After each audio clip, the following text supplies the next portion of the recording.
Hello everyone, welcome to Vaishya's YouTube channel and to the series of Polity MCQs. So these are the prelim specific series. So if you have not watched the previous episode, please watch them. This is the episode number 8. So 7 episodes are there in the playlist of Vaishya's YouTube channel.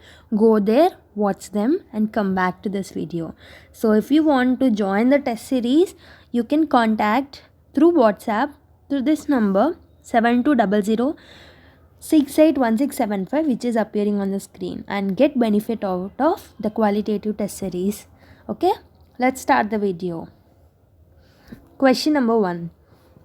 So they have given the Charter Acts and the provision. So we have to select the correct code. We have to match the following and select the correct code. So 1773, 1784, 1783 and 1753 are given in the left side. So coming to the right side, Governor General's Council, legislative and executive functions are segregated. Option number B, Governor General of Bengal became the Governor General of India. So statement number 3, establishment of the Supreme Court. Statement number D, distinction between the political and the commercial functions of the company.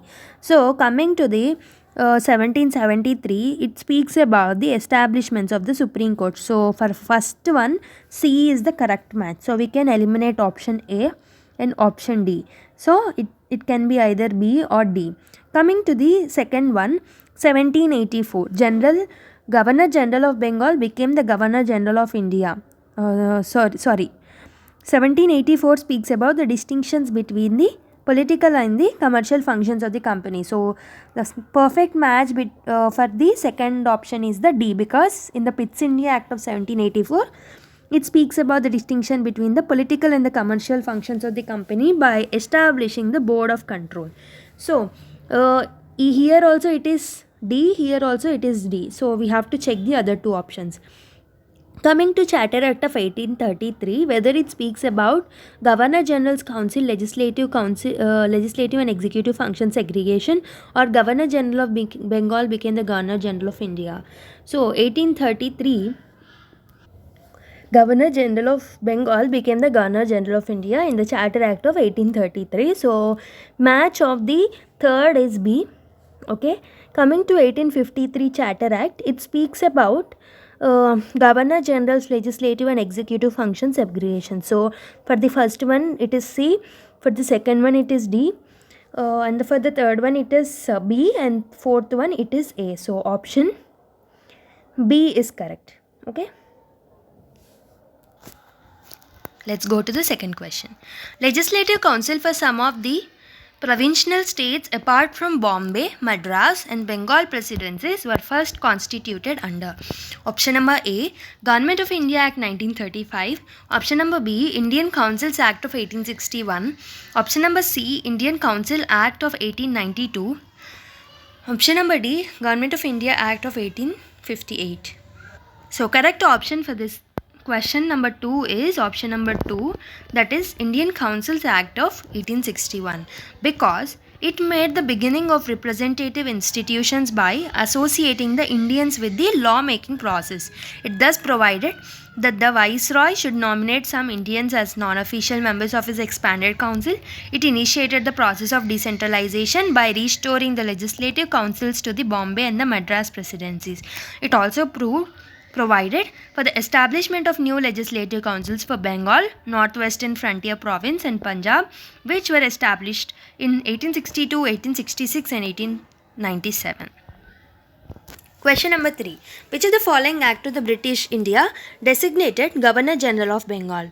So option number A, Regulating Act of 1773. Option B, Pitt's India Act of 1784. Option C, Charter Act of 1793. Option D, Charter Act of 1813.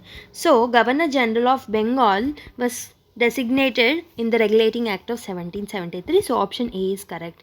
Regulating Act of 1773 designated the Governor General of Bengal and created an executive council of 4 members to assist them. Lord Warren Hastings was the first Governor General of Bengal, and so option A is correct for this third question. Question number 4. Which of the following British Act envisages the parliamentary system of government? Option number A, Charter Act of 1793. Option number B, Charter Act of 1813. Option C, Charter Act of 1833. And option D, Charter Act of 1853. So the parliamentary system of government was envisaged in the Charter Act of 1853 because the Charter Act of 1853 empowered the British East India Company to retain the territories and revenues in India in trust for the Crown. It introduced the open competitive system of selection of recruitment of civil servants, and it also spoke about the parliamentary system of the government where legislative council was also made. Consider the following statements which are related to the Charter Act of 1833. It allowed missionaries for spreading the Christianity in India. Option number 2, it made British East India Company as an administrative body. Code. Option A is saying only 1, option B only 2, both 1 and 2, and neither 1 or not 2.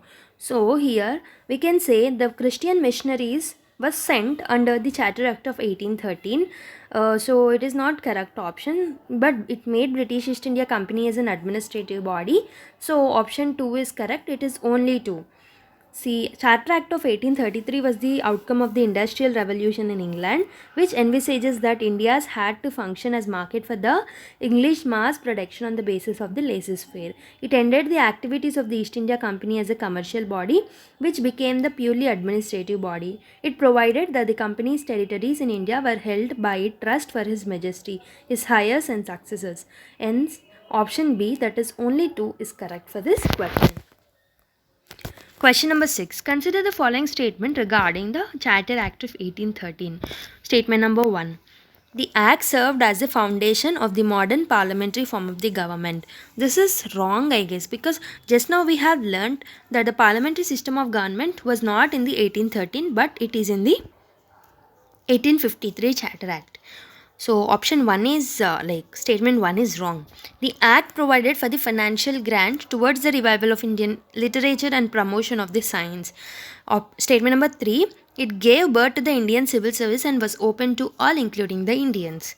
So this is not introduced in the 1813 but later in the Charter Acts.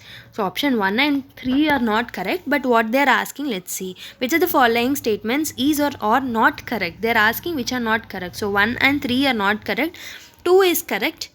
Okay, here 1 lakh is provided annually for the as a financial grants for the revival of the Indian literature and the promotion of science. So 1 and 3 are not correct. So option D is correct. Statement number 1 and 3 are only not correct. Question number 7. The Indian Penal Code came into the force in the year.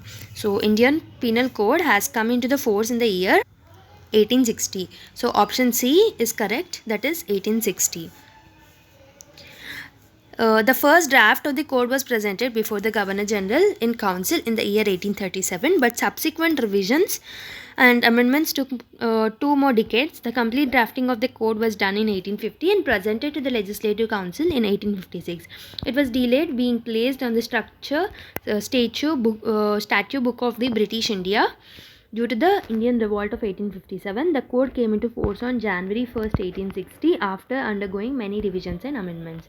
So 1860 is correct for this question. Question number 8. Statement number 1. The office of the Governor General of Bengal replaced with the Governor General of India.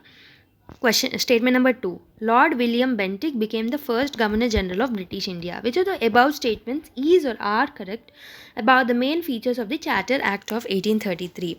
Okay. So, under Charter Act of 1833 itself, Governor General of Bengal became the Governor General of India, and the first one is William Bentinck. Both the statements are true. So, option C is correct. That is, both 1 and 2 are the main features of the Charter Act of 1833.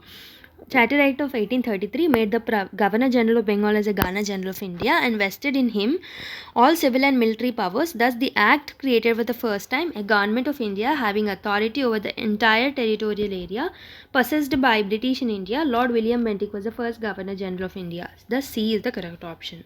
Question number 9. In which Act the term British possessions in India was used for the first time? Question option number A, Regulating Act of 1733. Option number B, Charter Act of 1853, BITS India Act of 1784, and Charter Act of 1793. So correct option for this question number 9 is BITS India Act of 1784. In this, the term British possessions was firstly used. The Pitt India Act 1784, also called as East India Company Act 1784, was passed by the British Parliament to correct the defects of the Regulating Act of 1773.